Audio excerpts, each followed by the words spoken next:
மக்களுக்கு நான் எனது அன்பையும் வணக்கத்தையும் தெரிவித்துக் கொள்கிறேன். என் மீது அபரிதமான அன்பை அவர்கள் பொழிந்தார்கள் என்றுதான் சொல்ல வேண்டும்.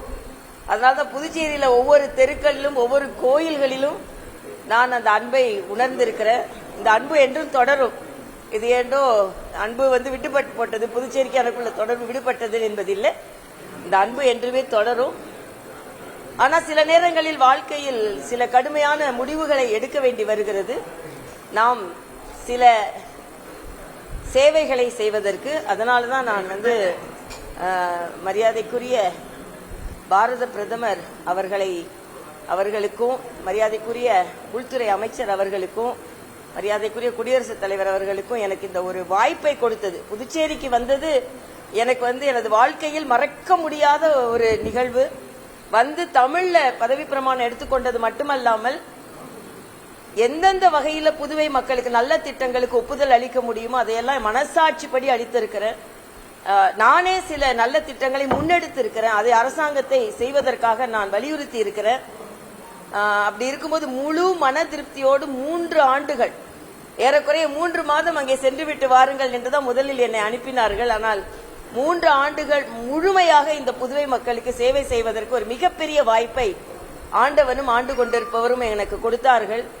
அது மட்டுமல்ல, இங்கே பத்திரிகை சகோதராக இருக்கட்டும், தெருக்களில் நான் செல்லும் பொழுது மக்கள் என் மீது அபரிதமாக காண்பிக்கும் அன்பாக இருக்கட்டும், கோயிலுக்கு சென்று வரும்பொழுது அவர்கள் என்கிட்ட காண்பிக்கின்ற அன்பாக இருக்கட்டும், இந்த அன்பை நான் மறக்கவே மாட்டேன்.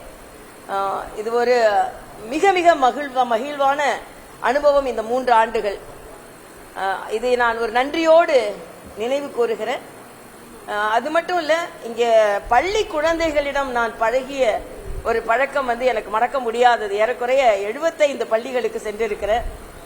பள்ளி குழந்தைகள் என்னிடம் அவ்வளவு அன்பாக பழகி இருக்கிறார்கள். மாலை நேரத்தில் அவர்களுக்கான திறமை தேடல் இங்கே நடத்தி இருக்கிறேன்.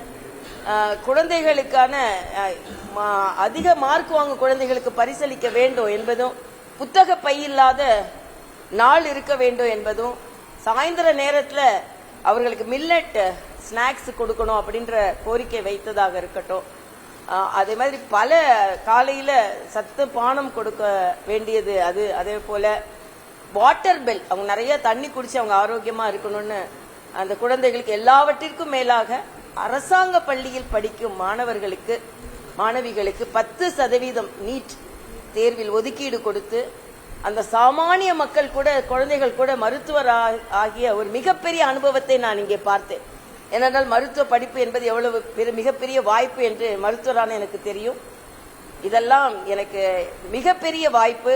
தமிழில் பதவி பிரமாணம் மட்டுமல்ல, தமிழில் ஆளுநர் உரை ஆற்றி இருக்கிறேன். இது என் தமிழுக்கு நான் செய்த சிறிய தொண்டு. ஆக எல்லா விதத்திலும் மகிழ்வான தருணம். செல்லும் போது மகிழ்வாகத்தான் செல்கிறேன் என்றில்லை. நிச்சயமாக இந்த இடத்தை விட்டு செல்வது எனக்கு கொஞ்சம் மன வருத்தமாகத்தான் இருக்கிறது. ஆனால் இதைவிட அதிகமாக மக்களுக்கு சேவை செய்ய வேண்டும் என்ற உள்ளுணர்வோடு செல்கிறேன் என்பதைத்தான். நிச்சயமாக புதுவைக்கு எனக்குள்ள தொடர்பு தொடரும், என்றும் அது விடுபடாது என்பதை நான் தெரிவித்துக் கொள்கிறேன். மனதால தொடரும், உணர்வால் தொடரும்.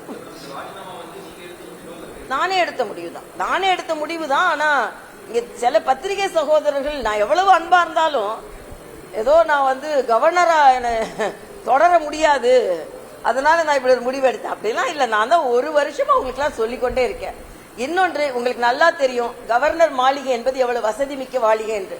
நீங்க தெலுங்கானால எல்லாரும் அழுது கொண்டே என்னை வழி அனுப்பினார்கள். 300 ஊழியர்கள், எனக்கு சுத்தி மொத்தம் 5 சேவை பெண்கள் இருப்பாங்க.